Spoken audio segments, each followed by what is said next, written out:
Abbas, a lot of clients question us about mortgage on off-plan properties. If you can guide us on this. Well, yes. First of all, you can get a mortgage on off-plan property. So can non-residents get mortgage on a ready property? Yes, absolutely. A non-resident is actually eligible for 60% of the property value. And whether he's a salaried individual or a self-employed, non-residents can apply for a mortgage. Apart from salary or business income, what other sources of income can be considered for a mortgage? Well, for a salaried person, you can actually add his commissions, his yearly bonuses, even his school allowances for his kids can actually affect the eligibility for the mortgage.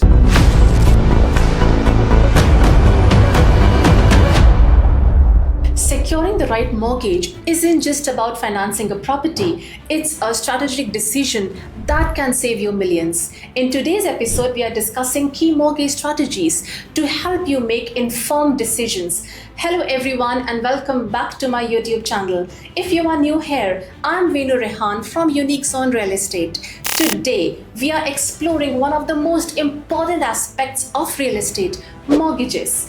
Whether you are a first-time buyer or an experienced investor, understanding financing is crucial to make the right decision. Joining me today is Abbas from Specialist Mortgage Broker, a seasoned mortgage consultant with extensive experience in guiding clients through the complexities of real estate financing. Abbas, welcome to the podcast. Thank you for having us, Ms. Binu. A lot of buyers think, Abbas, getting a mortgage is just finding the lowest interest rate, but there's a lot more to it, right? Yeah, of course, there's a lot to it. Clients usually just ask for fixed rates, and that's just not it. Clients have to understand that after the fixed rates, there's a follow-on rate which they need to understand. What are the bank's processing fees? What are the exit charges like? And what are the overpayments options that the bank offers them that gets them to close their loan earlier and save so much on interest rates? So it's not just about the fixed rate. Abbas, a lot of clients question us about mortgage on off-plan properties. If you can guide us on this. Well, yes. First of all, you can get a mortgage on off-plan property. If a client has purchased a property and which is now 50% completion, and also he has paid 50% for the outstanding, he can apply for a mortgage.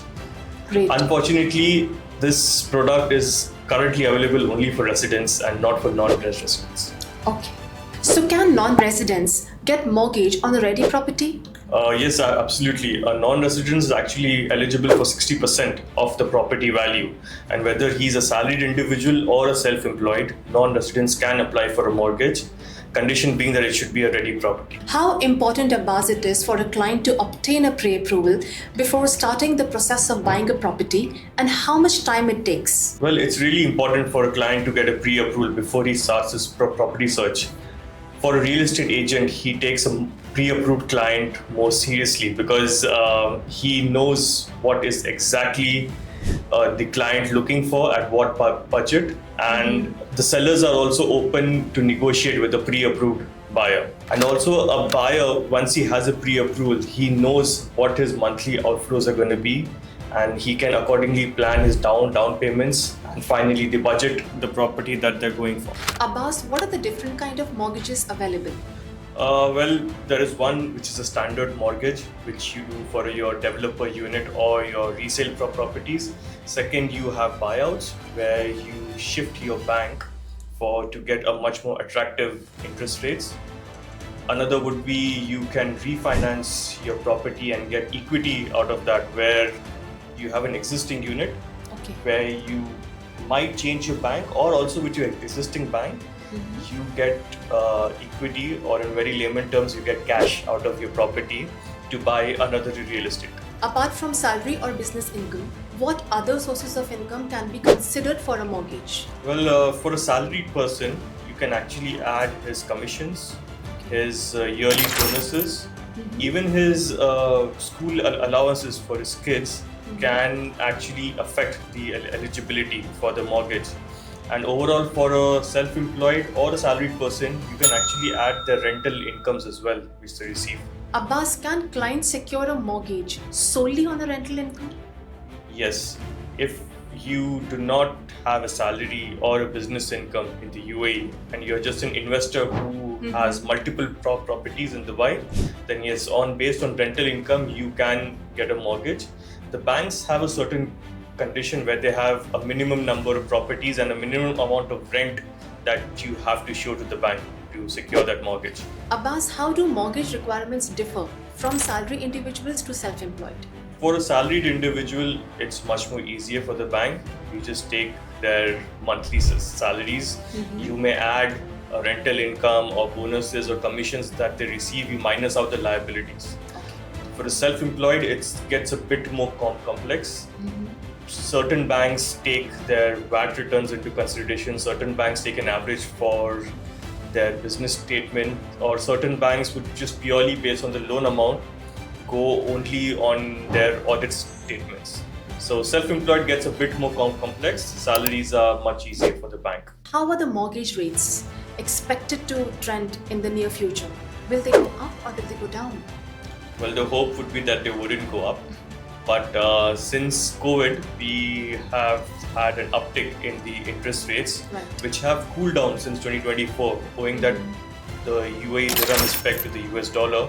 So our IBOR is much affected by the US federal rates. They have introduced cuts last year, and there is a hope that more cuts are to come in this year. So I would think the interest rates would go down over time.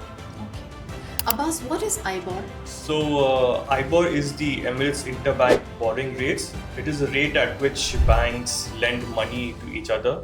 It plays quite a crucial role in deciding how the interest rates are for the end client as well.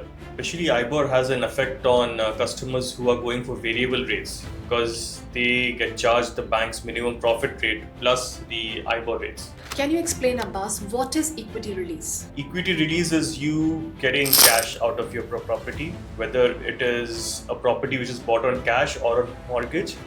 If it's bought on mortgage, depending on your appreciation of the property, you can actually get money out of that property and use for other investments. So there are two things in equity. One thing would be a bank's control payment equity, where the bank takes money from your property and pays for another real estate. And there's something called as pure equity, where the bank gives you money just based on 50% of the property value, and that money hits your account, which you can use for X to Z purposes. Can a customer get a golden visa based on a mortgaged property? Yes. So the rules have recently changed, and earlier when you invested in a property for 2 million and you applied for a mortgage, you had to do a down payment of minimum $1 million. Now that rule is not there. When you buy a property for 2 million and you do a mortgage on that, or even if it's an off-plan unit and the value is of 2 million, you are eligible for a golden visa. This is really interesting. Finally, the last question of the day. This question I've been asked a lot many times. Why should we work with a mortgage consultant and why not approach the bank directly? Well, that's a question we get asked from our clients a lot. There are around 11 to 12 banks in the market and they offer so many different products. I think it's very difficult for a client to fish out all the best products which are available. And even if he does, he's going to miss out on something very interesting and something which would be as per his requirement. Sure. A mortgage broker knows all the rates, all the products, and also has in-depth relationship with the banks. So we can do your pre-approval much faster. And again, we can also solve the little hiccups that you might face with the banks. Thank you so much, Abbas. Thank you, and it was a pleasure.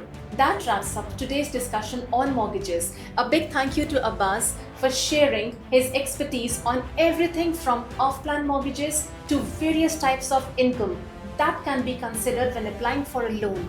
As we have learned, securing the right mortgage involves much more than just finding the lowest interest rate. It's about understanding the finer details and choosing the best option that fits your financial situation, whether you are a resident or a non-resident. Well, that's it from me. Thank you for tuning in, and we look forward to having you with us in the next episode. Don't forget to like, share, subscribe our YouTube channel for the latest updates. On behalf of Unique Zone Real Estate, this is Venu Rehan signing off.